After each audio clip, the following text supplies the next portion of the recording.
Hello everyone, and welcome to my Days of Our Lives official. I hope everyone is having a wonderful day. Before we begin, please hit the subscribe button and give this video a thumbs up.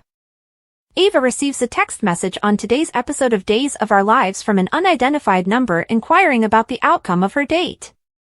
Wouldn't you like to know? Is the response she receives when she asks who it is.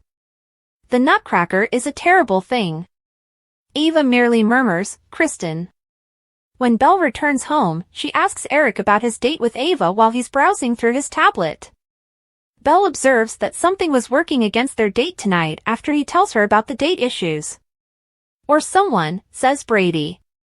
Despite the lack of evidence, he is certain it is Kristen. Kristen is after us, says Ava as she dashes in when the doorbell rings. She displays the enigmatic texts to them. Brady goes to approach her since he is certain it is Kristen.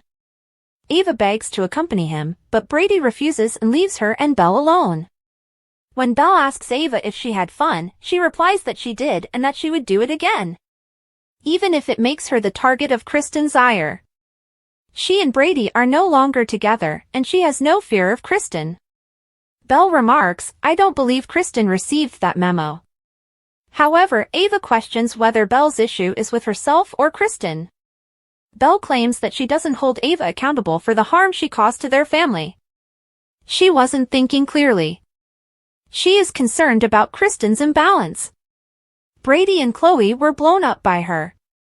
She is violent and has delusions. Is Ava aware of what she's putting herself into? She can manage herself with Kristen, Ava tells her.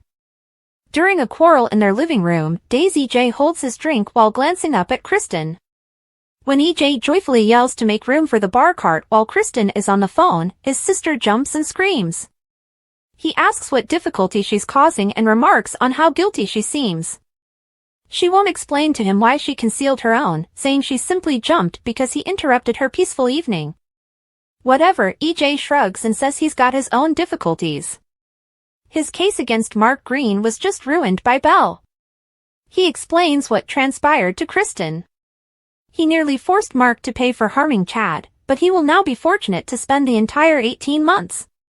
Kristen will assist him in making sure Belle doesn't get away with it. All Kristen needs to do is terminate her. She has a lucrative position advising for Demera in Hong Kong. He notes that since Belle is once again in the orbit of Titan and Philip, she might be giving him Demera secrets, which would be advantageous to her. Kristen, however, is not persuaded. Kristen plays dumb and is happy to hear about all the issues they had on their date, but Brady interrupts and accuses her of sending the texts. Have you ever thought it might have been fate? EJ sips his drink contentedly as he hears them quarrel. Brady claims that he is aware that she is to blame for this and that anything she does would only drive him further away.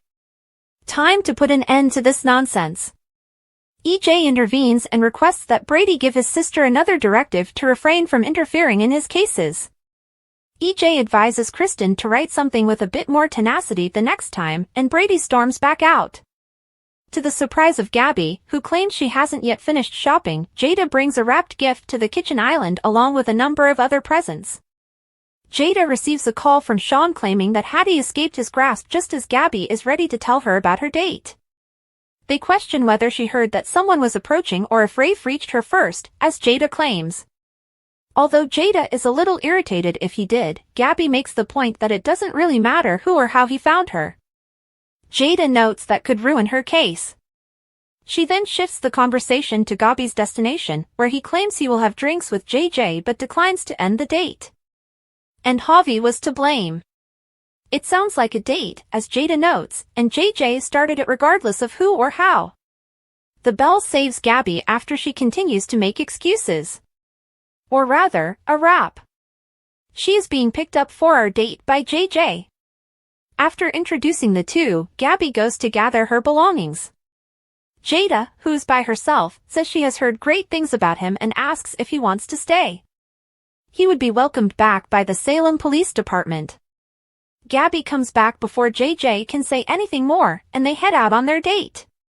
Rafe then gives Jada a call to inform her that she has Hattie Adams. She had already guessed it.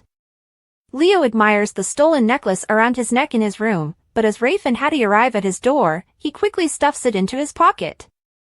When Leo suggests that they talk about body and soul, Hattie is delighted to oblige.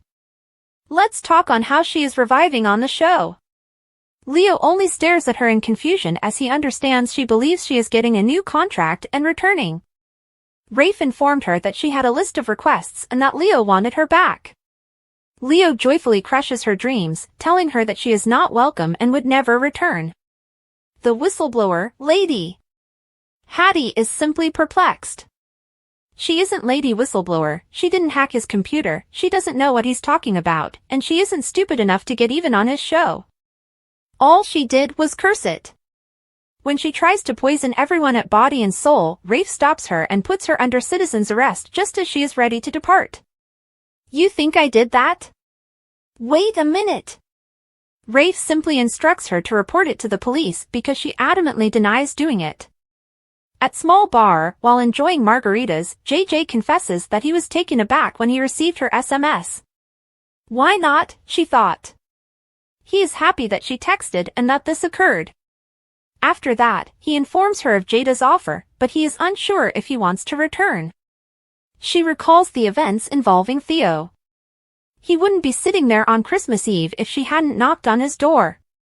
Grinning, Gabby takes his hand and says, I'm very glad I did. Jada yells at Rafe after he physically drags Hattie into the police department, saying that Sean had a lead and might have actually made an arrest, but someone arrived first. Everyone wins, Rafe adds. She can now question Hattie and inform Mayor Price that he captured her. In the last seconds of the show, Leo bemoans Hattie to himself after receiving a text stating that the latest Lady Whistleblower is up, in which the author claims, I am not Hattie Adams. After allowing Hattie to make a phone call, Jada leads her into the questioning room.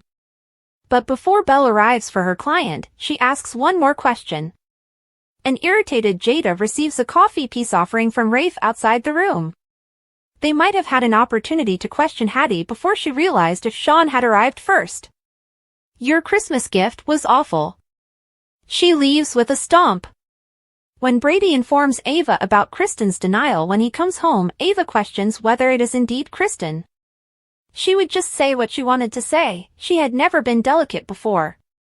After that, she receives a text message saying, avoid Brady.